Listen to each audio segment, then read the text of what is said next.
آج کا پروگرام ہم ہے ایک سمپوزیم ہے برصغیر میں امن اور یکجہتی علامہ اقبال اور مولانا آزاد کے افکار کی روشنی میں. ہمارے ساتھ جو مہمان ہیں ان میں پروفیسر ڈاکٹر حمید نسیم رفیع آبادی صاحب ان کا تعلق کشمیر یونیورسٹی سے. انٹرنیشنل لیول پر ان کا کام ہے اسلامک اسٹڈیز میں اور فلاسفی میں, اسلامک فلاسفی میں. یہ کسی تعارف کے محتاج نہیں ہے, آگے ان کے بارے میں کچھ باتیں بتائیں. یہ ہمارے یہاں آج صاحب صدر کی حیثیت سے تشریف لائے. بسم اللہ الرحمن الرحیم. یا ایہا الذین آمنوا لا تلہکم اموالکم ولا اولادکم عن ذکر اللہ. ہم نے آنکھوں سے دیکھا نہیں ہے مگر ہم نے آنکھوں سے دیکھا نہیں ہے مگر ان کی تصویر سینے میں موجود ہے. نکھت رستے نابس لگئی میم ہے میم دالس لگئی. دراصل نومبر کا تعلق علامہ اقبال اور حضرت مولانا ابوالکلام آزاد دونوں سے ہے. جہاں علامہ اقبال 9 نومبر 1877 عیسوی جمعہ کے روز سیالکوٹ میں پیدا ہوئے, وہاں مولانا ابوالکلام آزاد 11 نومبر 1888 میں مکہ مکرمہ میں پیدا ہوئے. یہ وہ بڑی عظیم شخصیتیں ہیں, علامہ اقبال بھی اور مولانا ابوالکلام آزاد بھی. اس دور کے بہت بڑے مفکر مولانا ابوالعلا مودودی نے ایک جگہ لکھا ہے کہ 20ویں صدی میں ملت اسلامیہ نے 3 بڑی شخصیتیں پیدا کی. علامہ اقبال, ابوالکلام آزاد اور مولانا محمد علی جوہر. اور ایک بہت بڑے اسکالر پروفیسر خورشید احمد نے اپنی کتاب تذکرہ زندہ میں جہاں پر مولانا مودودی کا یہ قول نقل کیا ہے, اس کے ساتھ ہی لکھا ہے کہ میں سمجھتا ہوں کہ ابوالکلام اور علامہ اقبال ملت اسلامیہ کا دماغ ہیں اور محمد علی دھڑکتا ہوا دل. اردو کونسل کا یہ جو ہے مطمع نظر ہے صرف اور صرف اردو, کیونکہ اردو ہماری رابطے کی زبان ہے. اردو اس برصغیر کے مختلف علاقوں کو جوڑنے والی زبان ہے.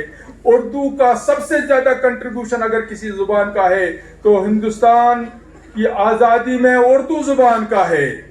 اگر سب سے زیادہ کسی چیز کا ایک دوسرے کے ساتھ ملانے کا, ایک دوسرے کے ساتھ یکجہتی کا اگر کوئی تصور ہے تو وہ اردو کے بغیر نامکمل ہے. اور ہم اسی کوشش کر رہے ہیں کہ اردو کو فروغ دیں, اردو کی بقا کے لیے, اردو کے تحفظ کے لیے اور اردو کو آگے لے جانے کے لیے, تاکہ قومی یکجہتی, تاکہ امن کا پیغام جو ہے وہ عام ہو جائے. اپنا پیغام محبت ہے جہاں تک پہنچے. نہیں ہے نا امید اقبال اپنی کشتی ویران سے, ذرا نم ہو تو یہ مٹی بڑی زرخیز ہے ساقی. گورنمنٹ ڈگری کالج برائے طالبات نواقدل سری نگر پائن شہر میں واقع اس کالج کے اپنی ایک شاندار تاریخ ہے, لیکن سن 2023 میں نہ صرف اس کالج کے لیے بلکہ محکمہ اعلیٰ تعلیم, حکومت جموں کشمیر اور پورے کشمیر کے لیے بالخصوص اس ڈاؤن ٹاؤن کے لیے ایک یادگار سال ہے, کیونکہ ان سال جون کے مہینے میں ہمیں نیک کی طرف سے A+ گریڈ حاصل ہوا ہے.